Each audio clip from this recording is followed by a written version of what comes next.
Well, now I'm actually onto this. I mean, it's a bit like I'm not sure if it's a bicycle pump or one of those door puller things that pulls the door return things. But this is what the radio part pivots on. That's obviously to sort of slow it down, make it smoother, whatever, something like that. And yeah, there's 3 screws up on the radio pivoting bit. And 2 there. This was jammed right down in the end of the cabinet. You couldn't get your hand in there to get a screwdriver, so I used a fairly long screwdriver.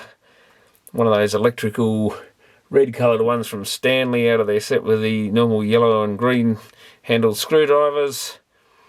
And actually had to put a bit of insulation tape around it and poke the handle up a piece of 25mm electrical conduit. The light duty one, the grey coloured one, and just use that to poke in there and undo them. I might put some Phillips heads back in and replace the 2 flat heads that were in there. They weren't the easiest things to get out. And this is a Ogden Industries Proprietary Limited Lockwood, made in Australia. So maybe that was who originally had the Lockwood brand. Still well known for locks and the like. And door handles, and this is very similar to a door return thing, but I'm not sure if I don't think it's meant to actually return. Probably just greasing it up might have helped. But I assume this is something like a bike pump. So you've got, I think that's like an adjustable air release or something, so that's what slows it down. It's probably just a big rubber piece that moves up and down like a piston in here. But you can, by the look of it, undo the end there. And see what can be done to lube it, I guess. First thing I'm going to do is give it a clean. And I've given the radio, took 2 coats of varnish so far to get rid of the worst of the rat smell. But I can still, if I put my nose right in there and sniff close to the base in a certain spot, still smell it. So I might have to put a 3rd layer on. But that rat urine is horrible stuff. Very hard to get rid of the smell of it. So I decided to seal the bottom of the case. Is probably going to be the only way to do it. I washed it out, scrubbed it out, used a paint scraper originally to get all the muck out of there. Scrubbed it, hosed it out a few times. Even put some bleach and some caustic base cleaner in there, and it still didn't get rid of the smell, not even close. Probably improved it a little bit, but yeah, that might need some degreaser or something. I'm assuming that's some sort of grease or something that's escaped. Let's see what this shaft is like. It's smooth at least. So maybe that actually goes up and down. Is it just a seal on the end, or is it going up and down between the rubber thing? Not sure how they did these things, but we'll see if we can get that end off. Don't think the other end was ever made to come off. Let's just clean that off a bit too, get rid of the rest of the dust. And that looks like some sort of oil or grease. Fairly well attached there. You don't really see this thing anyway, so it's not worth cleaning up too much, but while I'm at it, I guess we might as well make it look a little bit better. And yeah, like I say, it'd be nice to degrease that or whatever. It looks like the paint's actually coming off, so maybe it's not such a good idea to clean it. That's probably nothing compared to when I put some multi-grip type things on there. Probably should put some tape around it. Whether that'll work or not, I don't know. But there's always the wrap some electrical tape around it and hope it still grips just as well, but doesn't wreck the paint. But at least these, I don't think they're pressurized or anything. Now it's going to bite right in and still not come undone. I think we're going to have to put that in the clamp. Clamp this end maybe. So maybe I shouldn't touch it inside, but I would like to see what's actually in this thing. And it probably needs a good clean out. So you can hear a bit of air escape when you go in, but it comes back out the other way okay. But this was it's quite a lot of friction, hard to get back in. I guess on the return path it's fine. So could we just, I mean, is that a little air escape hole there maybe? I assume this thing has something to do with it. Could it just need an adjustment?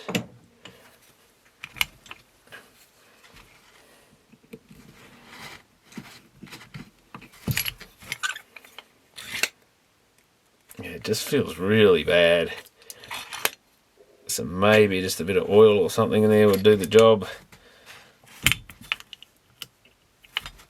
I'm not sure altering that makes a lot of difference at the moment. I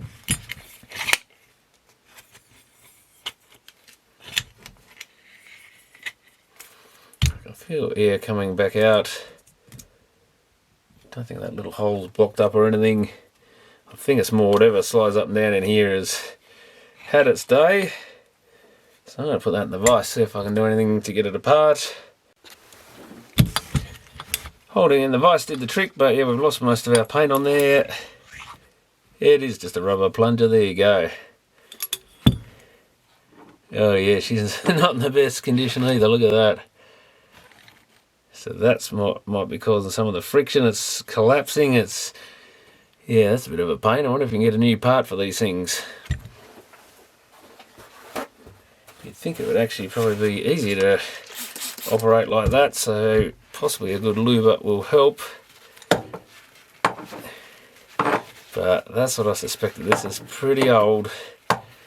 So that bit's probably folding over, but again, that could have been the lack of lubrication caused that. I've kind of got it folded back over there. That rubber, I think, has had it. It's going sticky and horrible. Yeah, so I wonder if you can get parts for the door ones or anything. Probably not anymore, since no one supplies parts for anything anymore. Let's just poke that down in there.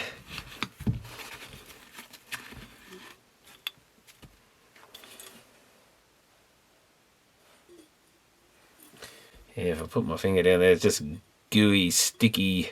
Whether it's that rubber or something else, that probably needs some degreasing as well. So maybe some degreaser in there. So that barely touches that, so I don't think there's a lot of lubrication issue, though. Obviously lubing that against this, it's actually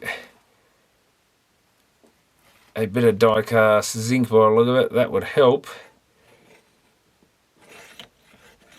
But this bit, I assume, is where most of the problem comes on. Let's see if we can get that in there again. Because now with that off, we're only feeling the force of that, and it's really bad. But at least that time you can really feel the pressure build up. So with that thing in the right place, I'm pretty sure that should suck better on the way up as well. Like, it should slow it going in, and it should slow it coming out as well to some degree. But that is making a lot of pressure. The thing still seals better than you'd expect. Yeah, I would have expected maybe a little bit more of a seal on the way back out. So I think I have to clean that out with degreaser. Maybe clean that with a bit, and that end bit. So I squirted a bit of automotive degreaser in there, and then used the sleeve off an old knit that I was going to cut up for rags. Push down there, you've got to have something you can make sure you can pull it out again. Because if you poke a rag right down there, you probably ain't going to retrieve it in a hurry. Unless it's still sticking out the other end, but yeah, that's a lot better. I could feel the top end with my finger, and there's no sticky muck there anymore. But now I just got to deal with this sticky muck. Yeah, that's much smoother.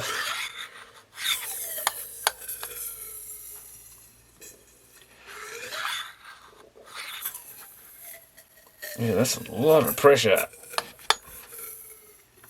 To be honest, I think that rubber bit might be good enough. So I just wonder, that valve there I think it's a valve, should be letting air out slowly, I think. There we go. That's more like it.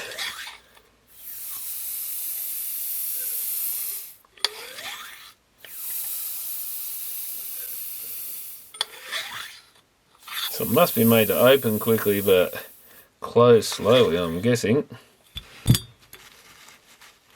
Look at all the muck coming out. At least we're giving it a good clean in there.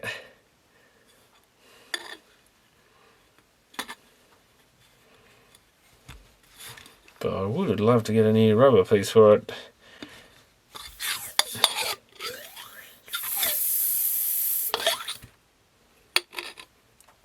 So I assume it should make a bit of a hissing sound. I mean, the old door closers used to a bit. On the old fly screen door and stuff that we used to have them on.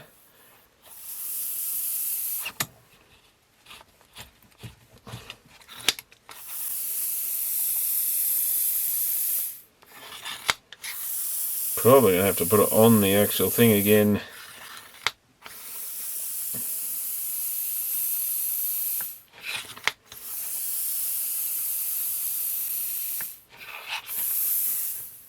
So a couple of little holes there.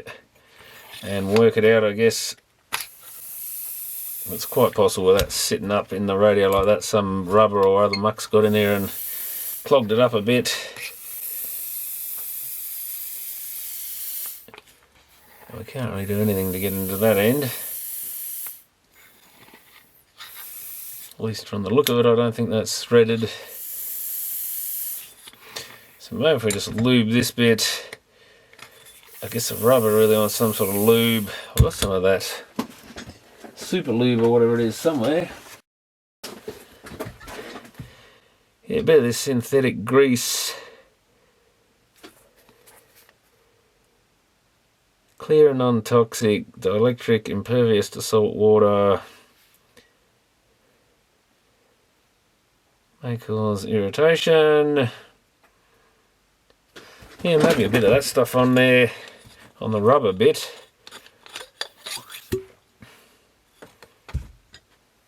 Let's just get that another clean while we're at it. Oh, so much muck coming off.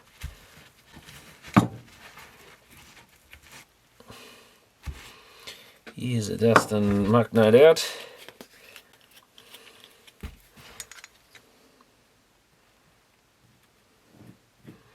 But this kind of dielectric grease stuff's pretty good usually for this sort of thing. I mean, maybe it'll lube it up too much, and that's why they have an adjustment there, I guess, is this will probably get a lot slipperier.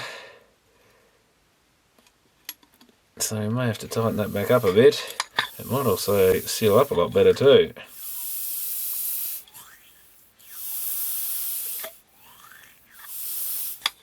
I think that's pretty good.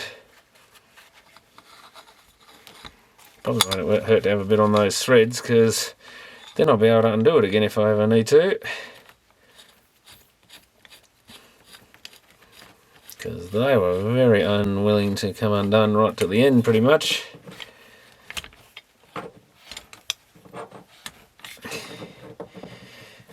And I'll have to do that up a bit tighter. Probably not that important in a radio, but always a risk to unscrew itself. And there I was thinking radio repairs was a nice clean job. I think that's pretty much what it's supposed to do.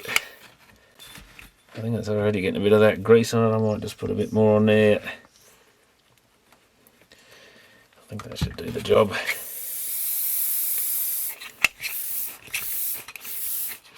Much like a bicycle pump. But you're just pumping nothing basically. You're just creating a resistance, much like a slow close on a cassette player door or something, which are basically a miniature version of the same thing.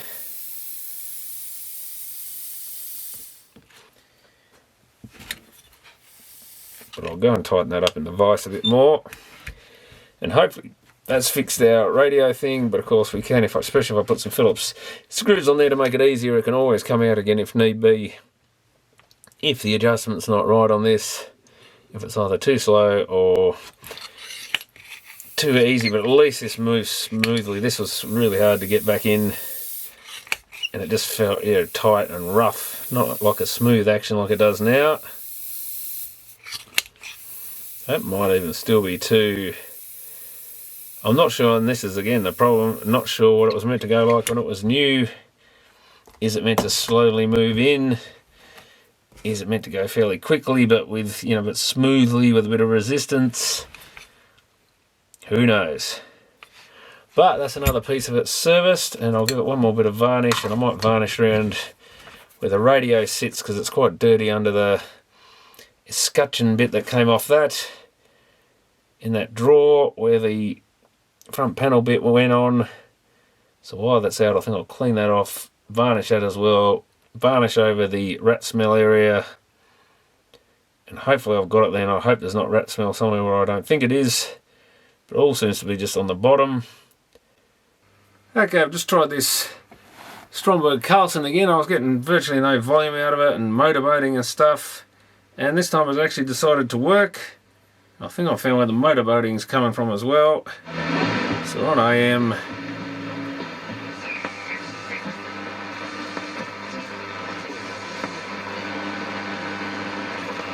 absolutely.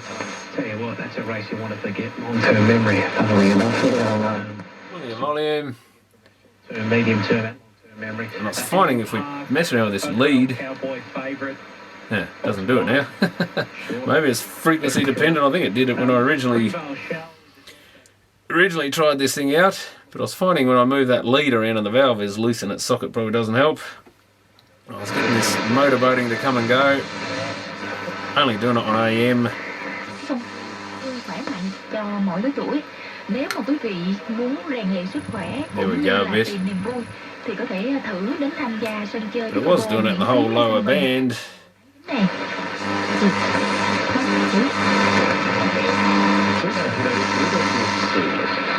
And then common sense comes to go where people can sit down and say, well, you need to live here. We both need to live together. Before, when I was touching on top of that valve, it would go completely dead silent, so it's something around here. Contented lives for ourselves and our children. Is it because the tuning gang gets closer?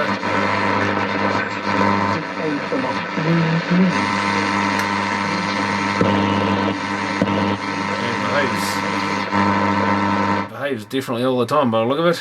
Nicole Price ready. Here's Lawler. Off, racing, missing the start, Joker's Queen. Oakvale Cowboy the best away, out by 2 lengths. Says Infidel Dashery's in hot pursuit.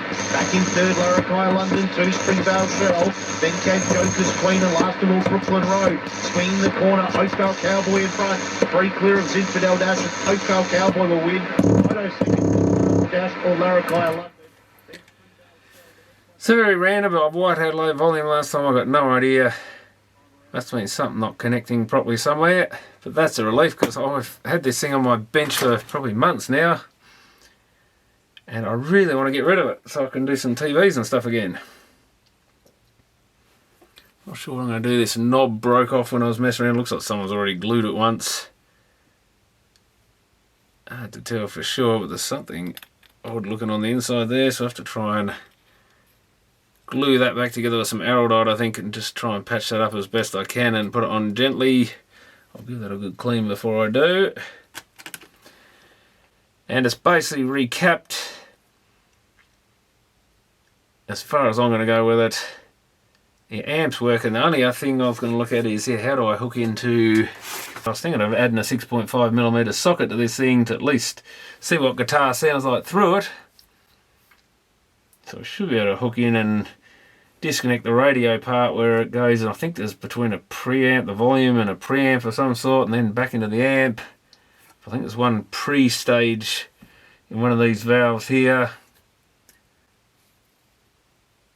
But I think it basically should be going again. So I might get a couple of photos for the radio museum on it as well while I've got the chassis out. But yeah, looking a lot better now. And good to hear it going again. I couldn't believe it when I did it all this way. You should really check as you recap and stuff. Don't do too much at a time and then plug it in, test it. And I was all ready to start doing some fault finding today and plug it in and it basically works. So I did just have a quick look at the capacitors and make sure I did wire them in all right as far as I could tell, and they all look fine, and yeah, hooked her up. Ready to start testing and proving whether it was the amp or the radio, and works absolutely fine. Besides, it was motorboating a lot at the beginning.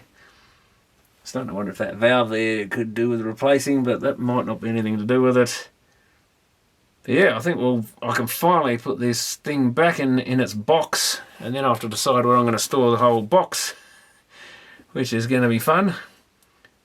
But I did varnish up a little bit of the top corners where the paint was taken off and stuff, and hopefully the rat smell's gone. I don't think I've checked it since I did the last like the third coat of varnish inside it, but it was only just noticeable if you got close to the spot.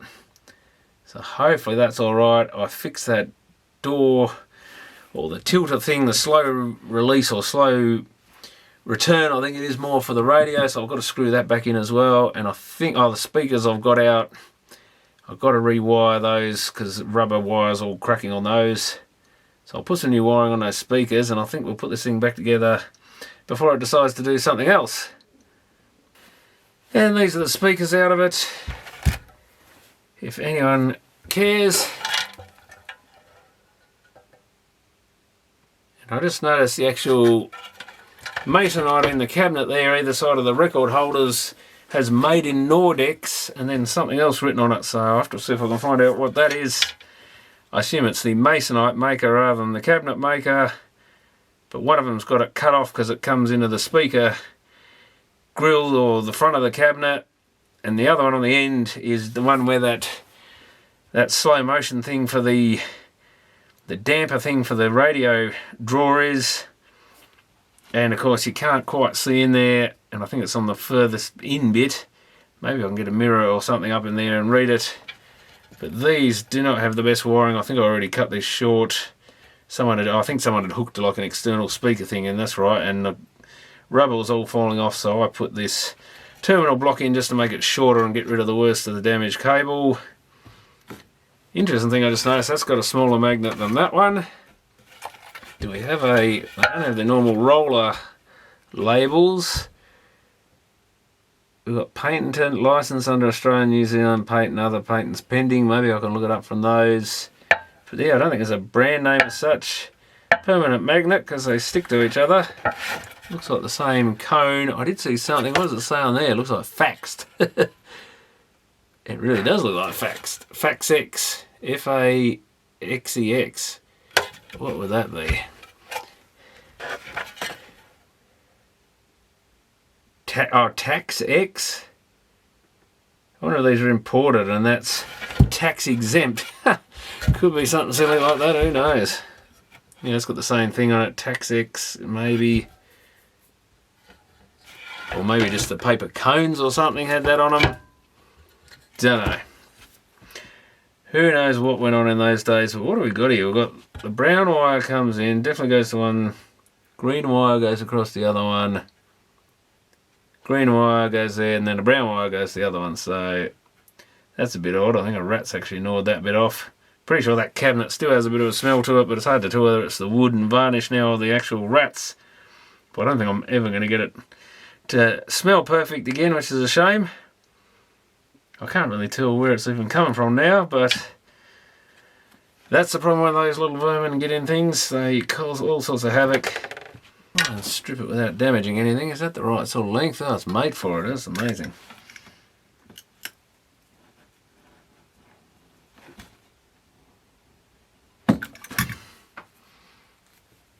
Sometimes if you start ripping it, you can keep going, but it does vary a lot with these cables. Nope.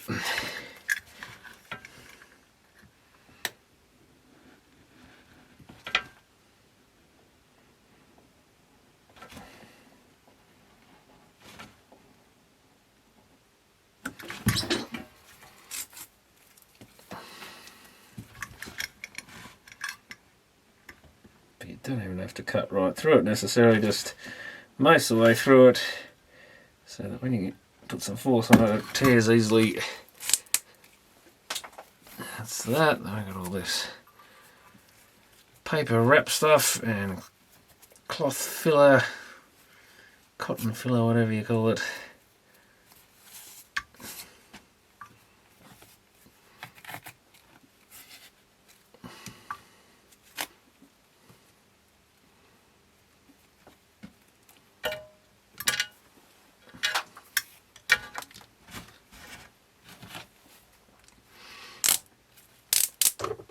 That's it.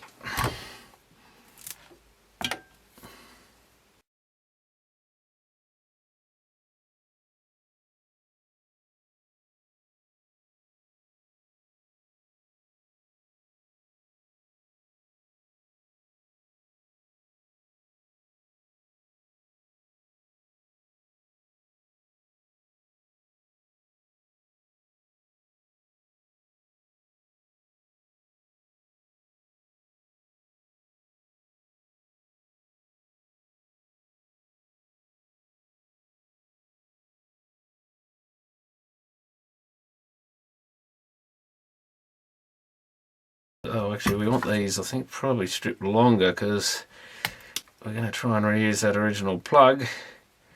I mean, basically we have to, but rather than having a terminal block and stuff there, let's just, that looks even more modern. And you can tell someone's been at it then. We'll solder directly to the pins on this thing. They're just basically a hollow tube with solder inside, and solder been put on at the end or whatever. So with a bit of heat, that was just about it, but I wasn't ready to pull it out.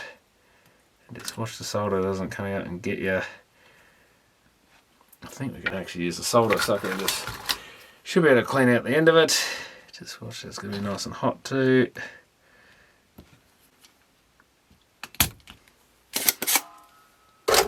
That smells like rat. So everything in this thing has probably had rat or mice or both or whatever was in there on it. So now we're going to sort of poke it so the plastic just goes in the end. Maybe I should have tinned it first, but I think it'll tin alright inside there. We'll kind of tin the wire and the end of the plug. Probably shouldn't hold it down upside down like that, because it'll all run down in there. Make sure that's set pretty well, and that way we're back to as good as new basically.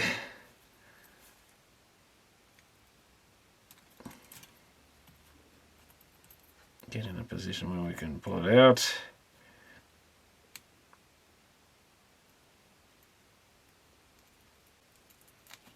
That must have a fair bit in it.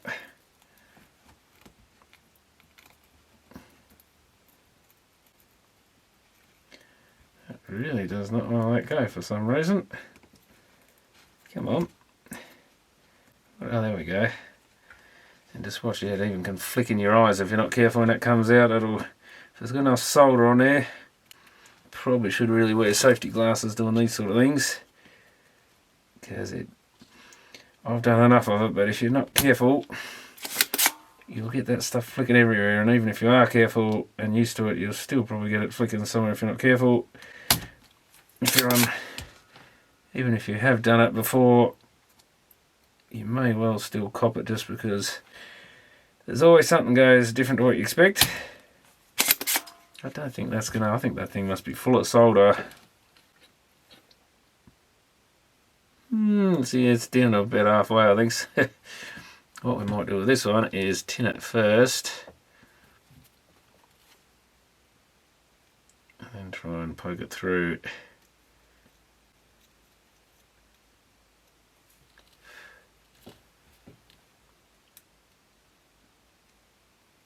Yeah, it goes that far, and then it hits the last, it might be more like a quarter, I don't know, but a fair bit of it's full of solder. Yeah, it's going in fine, and it's just coming out the end. I can feel it on the tip, which is where you want to be. Don't even need to trim it. Beautiful. So that's got rid of that ratty, literally ratty mess. Chuck that old terminal block away. That bit can at least be recycled. There's enough there to put in the scrap metal. And that's the last bit. I think I can screw these back in, and then I've just got to work out the guitar connections, since I want to fiddle around with that. And then hopefully I've got the slow return thing on the radio back in. It needs quite a lot of force at the moment, but I'm hoping that the weight of the radio will make a difference there. Still, I'm just thinking maybe it's even because you've got hot valves and stuff. You probably want your valve radio to go back in fairly slowly, so you're not bashing the filaments around and stuff while they're warm. And even the dial lamps, if they got warm filaments, they're not going to last that long if you keep banging the radio back into the case, I guess. So that's, I was actually thinking when I was putting it in, maybe it's for something like that. There is a round hole. I just realised after I fiddled around, I had to use one screwdriver to lift the actual unit up to get the bottom screws in, and then another one I put a couple of Phillips in with my long Phillips screwdriver. There is actually a hole cut so you can get in from the record cabinet thing next to it. Quite a large hole, because I was just looking and thought, oh, the rats have probably been in there. But you can actually put your hand in there. I think maybe with a stubby screwdriver or something might have been the way to do it. But again, you're not going to be able to see what you're doing, but possibly you could at least adjust the end of that unit, that little thing that allows the air out at different rates. So hopefully we can at least, even with some pliers around that or something, or maybe a stubby screwdriver, we can tweak the thing afterwards if it's not right. But I don't think I'm going to be too fussed, because the main problem is I don't know what the original was like. If it goes really, really slow with the radio weight in there, maybe it'll need doing. But anyway, I'll get these in. These are actually mounted on little felt washer things. So I've got those all in the bag. And there might have been washers on the backside as well. I can't remember now, but I'll see what I find in that bag.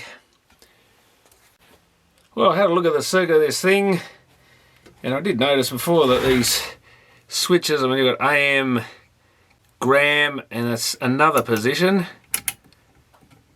And when I looked on the circuit, I actually realised that the third position, first I thought, oh, there's the third position, I can use that as an input, but it's already hooked up to this socket here,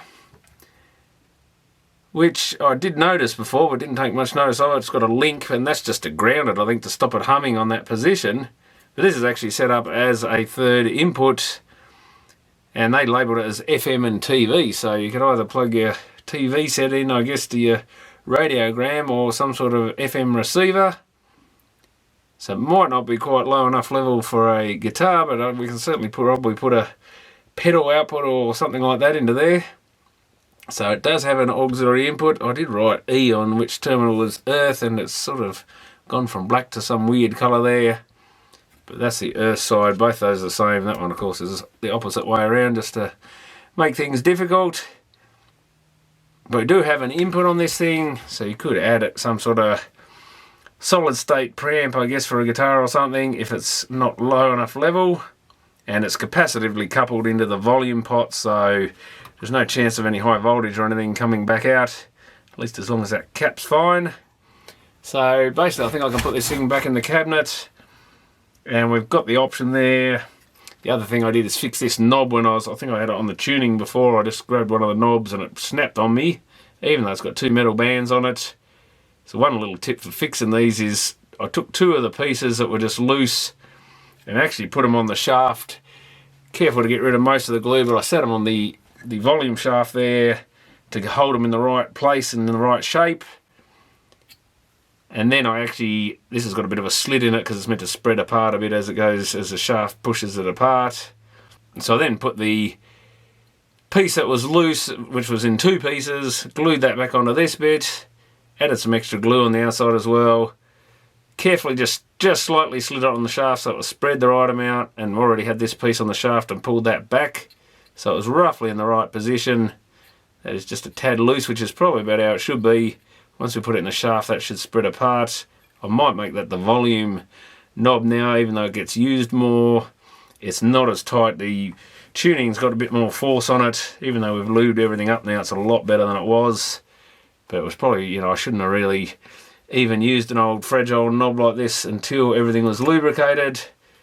But I wasn't even thinking about it at the time. I was just trying to get the radio sorted out. So that's the sort of thing you've got to watch, because these old knobs are getting brittle if you've got controls that don't move well. And I did clean up, there was a bit of black stuff around the rim, and I think that's actually paint in there. I was going to try and clean that out thinking it was dirt. I think it had a white band or something around white. It's more a slightly orangey white, yellowy white.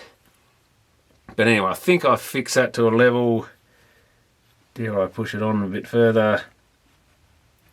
Yeah, that should be fine, I think. Oh, actually, that's the wrong control there, because I definitely don't want to do that one. That's the three-way switch. Yeah, this one's a bit tighter. A bit too tight. There we go, we're on. Yeah, but that's probably the looser of the controls, so it shouldn't break again just from being used. But there's always something like that going on. This other shaft I had to re-tighten the thing. I'm not sure I got it the right way, but I assume that these knobs, I think, point on the outward direction with the flat bit, so I've set it up for that. Hopefully that's how they went. I should have some pictures of what it originally was, but that's the band select switch. I actually should have checked on the circuit what the middle setting of that was. I don't know if it had one. I think the two tone settings, they're three-way as well. They're like three ways in this. One of the settings doesn't connect to anything. So probably just is like toned feet. And the other two settings, I think one's a resistor, one's a capacitor or something. That does bump on that light bulb a little bit, which I'm not sure it's meant to. And of course one of those is broken. That one's busted off. I haven't bothered adding anything to it. Chances are they're never going to get touched once they set it anyway. But that one is just coming down and bumping that globe. So I think we'll put this back in the cabinet. I've got everything else back in there. And yeah, the guitar is still an option if we can hook in on that terminal block with a bit of shielded cable. And I finally got rid of the mains cord I just added on with the terminal block and put a proper plug on it, a modern one of course. I thought black's probably the most appropriate colour to go with the brown cable. Doesn't look quite as right as an old Bakelite plug, but most of those are pretty dodgy safety wise. They're not the greatest designs and they're usually damaged. It's hard to find one that isn't in some sort of broken condition. So I think we'll just put a modern one on there, and at least I don't have that joint in there anymore. So this is basically ready to go back in.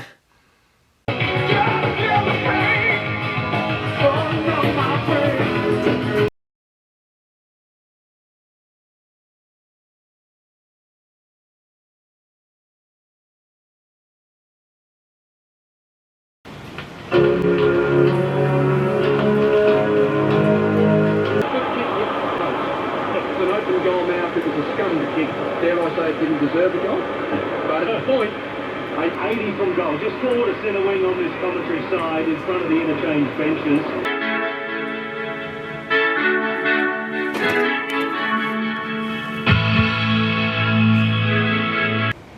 Well, I was thinking this thing didn't sound as loud or as impressive as before, and it sounded kind of a bit weird. Actually hooked up another speaker here just to check if it was the speakers or not. Then I realised this valve is not lit. That's one of the 6v6 outputs, and I swapped it between the sockets, but the socket's got heaters on it because the other valve's now glowing in its socket and it's just stone cold. So it kind of just got a somewhat distorted output, but still sounds half decent considering one of the, I think it's a push-pull output in this thing, given that one of them seems to have died. So maybe me messing around with this chassis finished it off, but it looks like it's got an open circuit heater, so this thing just doesn't want to give up. Other than that, I've got everything else back together and running. Tidied up the wiring on the turntable because that was a bit dodgy when I first tried it. But now we've got this other issue, and I'm not sure I really want to fork out for a new 6v6, but might have to finish this thing off. But everything else is back in here and working. Radio's going pretty well. It is a little, seems to be not quite turning down to the, or up to what is the top end of the dial. I always think of the left side as the low end of the dial. So that chord's still not perfect. I think it moves along the tuning thing a little bit at one end. Doesn't quite get to the end of the frequency band, but it's close enough and seems to run fine other than that. But yeah, it looks like our output valve has decided to cark it. So that's a bit of a pain. But this is what you get messing around with these old things, and that chassis's been rolled around a few times and moved about and gone from bench to bench, and like I say, lifted upside down, put back the right way and messed around with, so maybe that just finished the filament off or something in that thing. I'll double check it, get it out and see if I can find which pins it is and measure if it's open circuit or not, but I assume the filament has failed in that, so just another hassle with this thing, but at least I know why it doesn't sound as good as I was expecting. I thought it's a pretty lo-fi unit for the amount of work I put into it, but I could have sworn it sounded a bit better before, and that's why that thing has lights out on that one. So I have to see if I can get another one by the look of it. Oh, nice. Well, besides the end scraping, nice turntable drawer that now works pretty well. And I had a feeling when I fixed this record player, the auto part wasn't working, but it's basically working again now. I can flick the switch to auto and the arm will lift up and land on the record, not quite in the right spot, so it needs a bit of adjustment, not surprisingly. So that's, I think, at the end as well, I did try it and it returns. But I think it was, I'm not sure if it was the position, if I had that arm in the right position, but it was then trying to play the next record, which normally should only happen, I think, if that arm's in the middle. When it's off to the side, shouldn't matter. And we've got our radio looking a lot cleaner and nicer than before. And I realised how this slow return thing actually works in this. After one try of it, I thought all you've really got to do is go past the balance point and you've got an automatic door closer. So that makes more sense than trying to push on it. If we try and push on it, we've got to go against the air and it's hissing and carrying on. You can do it. But if you just give it a bit of a push, get it past the balance point, I guess. They must have designed this so the chassis weight was just there. And that's what you can do. You can just a little bit more push that in and it sort of returns on its own. Pretty cool feature, really. And we even have the actual magic eye there is working. You really got to turn off the lights to see it, but it does have like a band of green around most of it, and then a little V. Only changes a small amount when you change from tuned into a station to not tuned in, so I'm not sure if that's normal. I really don't think I've ever seen one of them actually in action in a unit. Or if I have, it's been a long time ago, so I'm not really aware of how much. I thought they should actually like dim right down to no green band and then back up again. Maybe that's more in some of those testers and stuff they use them in. But basically, besides an output valve that no longer has a heater, this thing is done. Even got the little Sony CD plugged in and tried that other input and it works fine. But it's fairly low volume, about the same as a turntable, which is not the best. And the radio is definitely louder, but yeah, distorted, and I think that's, as you turn the volume up, it gets worse. That's our faulty valve. But you can plug a CD player or whatever into this thing, and hopefully with a proper amplifier in it, it'll sound a lot better. Well, that's the unit all going again. Replace that valve in there, and they even sent a spare one for some reason, which also worked. So I've got a spare output valve. And yeah, it's all running again, quite loud. Certainly not the most hi-fi thing you've ever heard. Speakers seem a little directional on it. You sort of got to get back from them a bit to get the full sound out of them, and it seems to be a little narrow when you do. But these were never meant to be particularly hi-fi. But it's great to have it all running again. Even put a little lamp down the bottom there. It's not the correct type, but it'll do. Managed to find the right plug to plug it in the chassis and everything. I think that came out of that old Philips Radiogram thing I pulled to bits. Still had a couple of speaker plugs on the back. But anyway, that's it. All running again. And that's it all closed up. And we're ready to party like it's 1949.